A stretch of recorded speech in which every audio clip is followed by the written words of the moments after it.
Terceirização no serviço público.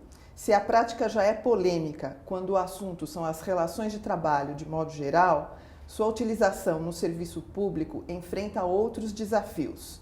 Hoje, o Justificando recebe a professora de Direito Administrativo e procuradora da Fazenda Nacional, Carolina Zancaner Zocum.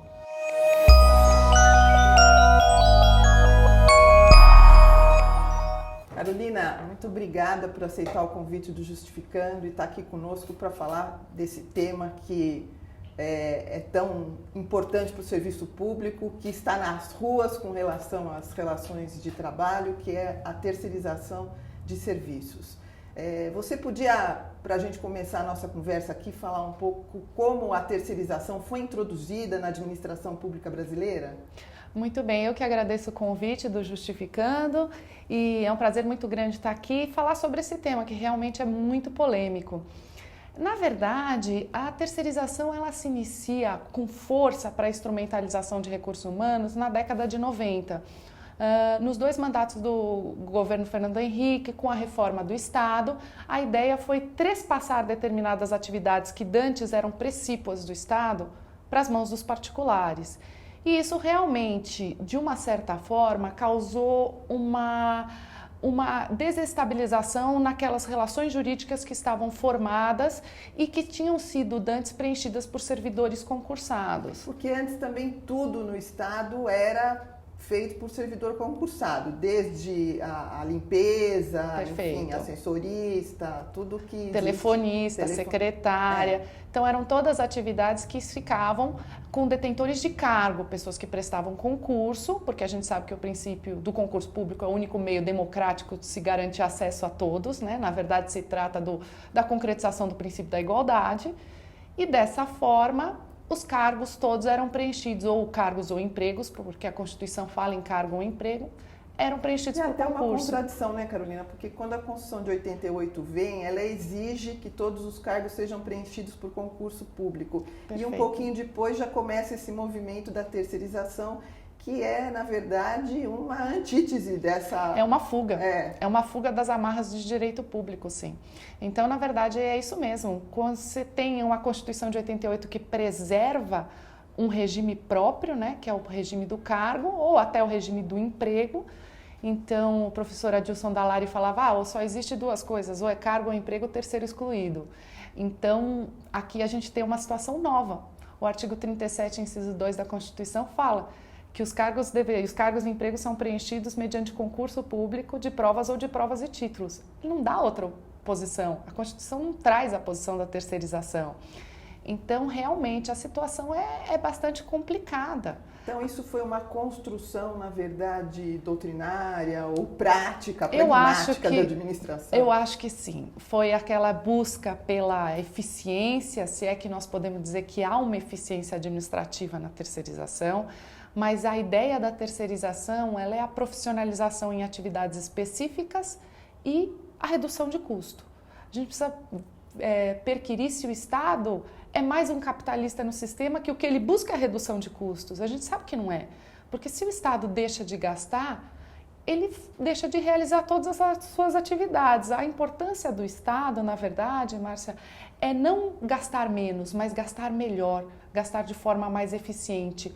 Eu não vejo a terceirização na administração pública como um instrumento de gastar menos ou de gastar de forma mais eficiente. Carolina, essa terceirização que começou no serviço público aí na década de 90, como você falou, com pequenas atividades como a limpeza ou ascensorista, enfim, ela se ampliou muito. Você poderia falar um pouco sobre isso? Assim, a terceirização no sentido amplo mesmo da palavra, porque como a palavra não tem definição legal, é possível colocar todos os institutos que transpassam para o particular atividades dantes públicas, como concessão, PPP, organizações sociais, OCIPs, etc. Você consegue albergar uma terceirização, vamos dizer assim, lato sensu, essa é até a definição do professor Celso Antônio Bandeira de Mello, você acaba passando para o particular atividades que eram do Estado. Então, a saúde, por exemplo, aqui no Estado de São Paulo, está na mão de organizações sociais. E aí as pessoas falam, melhorou. Eu tenho muitas dúvidas, porque se o Estado não é bom prestador, ele é mau prestador de serviços públicos, ele é pior fiscalizador. E nós sabemos que boa parte do ralo da corrupção sai via terceiro setor.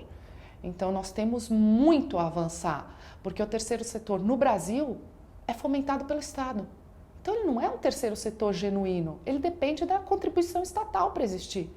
Ele não é um terceiro setor da organização, uma organização da sociedade civil propriamente dita.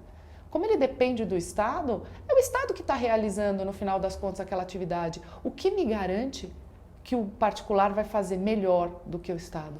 Na verdade, a terceirização veio ampliar o campo de trabalho da iniciativa privada junto ao Estado, né? Foi. Na verdade, isso é o que aconteceu. Agora, você podia falar um pouco, Carolina, qual a sua perspectiva sobre os limites para a terceirização no âmbito do serviço público? Quer dizer, qualquer atividade pública pode ser terceirizado? O juiz pode ser terceirizado? Porque essa é uma questão boa, porque claro que a resposta vai ser não, o juiz não, o poder de polícia não. Mas o que a gente tem visto? Determinadas atividades estatais realizadas por particulares. Então, quando você vai no aeroporto, aquela pessoa que verifica o seu passaporte, ou seja, que te, em tese, garante o direito de ir e vir, não é um agente público. É um terceirizado. Então, há uma delegação ali de um poder de polícia próprio, que é próprio do Estado, que não poderia estar na mão de particular. Então, hoje nós temos verificado situações que eu entendo ser de risco. Ou seja, não é tudo que pode ser terceirizado. Eu tenho uma classificação própria, porque hoje a doutrina e a jurisprudência falam especificamente em atividade fim e atividade meio. A súmula do TST, a 331? A súmula 331 do TST. Ela se aplica a essas relações do Estado também. Ela aplica, exato. Ela veio inicialmente aos particulares e depois ela foi, vamos dizer, ampliada para a administração pública. Apesar que ela foi modificada recentemente com o julgamento da ação direta de constitucionalidade número 16, né? Que veio a declarar a constitucionalidade do artigo 71 da Lei 8666, que justamente retira da administração a possibilidade de ser subsidiariamente condenada pelos encargos trabalhistas no caso do prestador do serviço não pagar o terceirizado. O que há um problema jurídico muito grande aqui, porque a responsabilidade do particular que toma o serviço, ela é subsidiária. A responsabilidade da administração que toma o serviço não é subsidiária. Então, é muito melhor, em tese, você trabalhar para uma empresa privada sendo terceirizado do que para a administração pública, porque você não tem o socorro da administração pública, salvo nos casos de dolo ou culpa. E aí é extremamente complicado você pegar um dolo ou uma culpa da administração. A pessoa pode estar fraudando documento, etc. e tal, em empresa, e depois a administração lava as mãos. Ou seja, justamente aquele que tem o dever constitucional de defender o trabalhador é aquele que fala, eu não tenho nada a ver com isso, ele é terceirizado. Então é uma situação extremamente complicada. Você criou um cidadão de segunda categoria, até porque não tem, dentro do ambiente de trabalho, representação sindical e não pode participar da Comissão Interna de Prevenção de Acidentes. Então você ficou numa situação em que o terceirizado é um cidadão de segunda categoria. E essa questão da atividade fim, Carolina, quer dizer, como é que você definiria o que é no Estado uma atividade fim? Porque o ir e vir, por exemplo, no aeroporto, parece-me que isso está dentro da atividade fim do Estado. O controle de fronteiras. Perfeito. Isso estaria dentro da atividade fim do Estado. Exato. O 190 da polícia, isso estaria dentro da atividade fim do Estado. Imagina, uma atividade polícia, você liga lá para perguntar para pedir o socorro da polícia. Quer dizer, como é que isso se organiza dentro da administração pública e como você vê essa permissividade, vamos dizer assim, na terceirização das atividades? É inconstitucional, né? Eu acho, Márcia, que aqui a gente tem um problema muito sério. Qual seja, esse nome atividade fim, atividade meio, essa construção, ela não é útil, não é uma classificação útil. Primeiro porque muitas vezes você fica na dúvida. E o próprio TCU já deixou de condenar, falando, olha, essa atividade que a Caixa Econômica, por exemplo, presta, é uma atividade fim. Mas há como se entender que aquilo é muito complicado e por tal razão eles entenderam que era uma atividade meio e eu vou deixar de condenar o administrador que realizou, que terceirizou essa atividade. não é um norte seguro para quem trabalha atividade fim, atividade meio. E também não é um critério constitucionalmente assegurado. Em nenhum momento da Constituição você vê atividade fim, atividade meio. Então eu entendi, quando eu fiz meu doutorado, que a gente tinha que buscar um critério constitucional.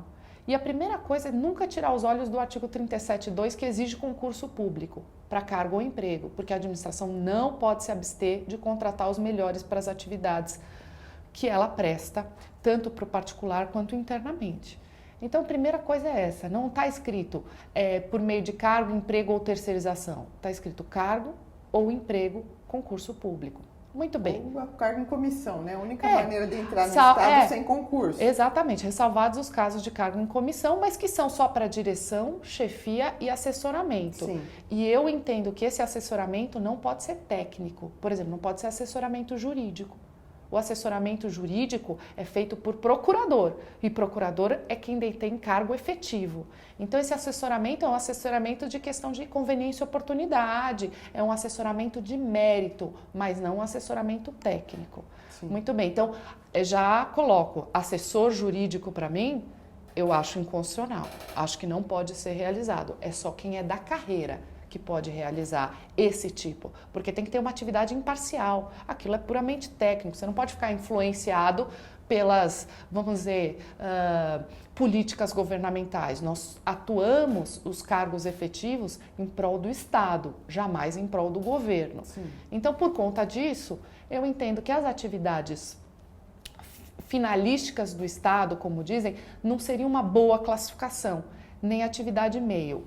Eu acabei buscando na Constituição o que eu vejo como classificação, que seriam atividades permanentes e atividades temporárias, seria um primeiro critério, porque a Constituição alberga isso quando ela fala em contratação temporária por questões excepcionais, etc., ela fala em contratação temporária, então ela fala, existem atividades permanentes e atividades temporárias.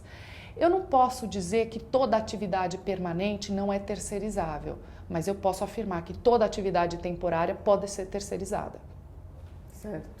Primeiro critério. O segundo critério diria respeito à situação da administração ser dividida de forma orgânica. Isso significa que existe administração direta, indireta, existe uma repartição, uma estrutura interna da administração e existem atividades externas. Então, outro critério constitucionalmente albergado, artigo 14, tem vários artigos que falam sobre a administração 37, direta e indireta, mostrando que existe uma estrutura hierárquica interna e uma estrutura externa da administração, que realiza atividades para fora da administração. Quanto às atividades internas, eu entendo que elas não podem ser terceirizadas se elas forem permanentes. Sim. Então, um serviço de limpeza não pode ser terceirizado quando é permanente. Entendi. Ai, mas por quê? Aqui a questão é muito simples. Em primeiro lugar, a hierarquia não permite que um particular dê comandos para quem está interno na administração. E em segundo lugar, vamos combinar, não é conveniente que entre pessoas que a administração não tenha conhecimento. Tem acesso a papéis, documentos sigilosos, declarações de contribuinte. Então, você entra na mesa, na sala de um procurador, aí outro dia eu falei assim, cadê a senhora que trabalhava aqui? Que sempre... saiu e agora sou eu. Eu nunca vi aquela pessoa. Então, assim, há uma relação muito controvertida aí no que tange ao interesse público de preservação de documentos internos. Agora, Carolina, infelizmente, esse seu posicionamento... Não tem nenhuma... Com o qual eu concordo, no âmbito da administração, quer dizer, ele não tem uma aceitabilidade, vamos dizer assim, Zero. Grande, porque, de fato, tudo é a prática ou a facilidade, enfim, não sei, acabou levando a essa situação de terceirização de muita coisa. Perfeito, né? É verdade.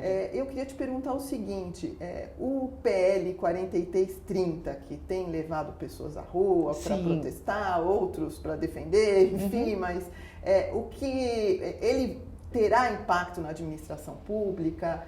Não terá? Enfim, se aplica, não se aplica? Inicialmente ele não se aplica, mas eu tenho medo, porque eu acho que hoje a tendência é deixar o Estado mínimo, o Estado não tem condições, então o que ele faz? Ele joga na mão do particular, como se o particular tivesse essa condição. Então, o PL para a esfera privada já acho um pouco danoso, tendo em vista que é um retrocesso aos direitos dos trabalhadores. Mas na iniciativa pública ele é caótico.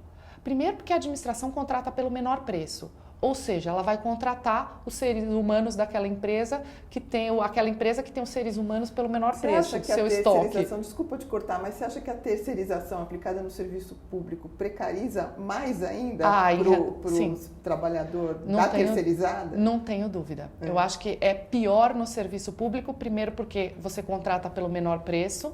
Então, não necessariamente uma empresa privada vai terceirizar para aquela que tem o menor preço, ela vai terceirizar por uma que ela acha que é boa. A administração não.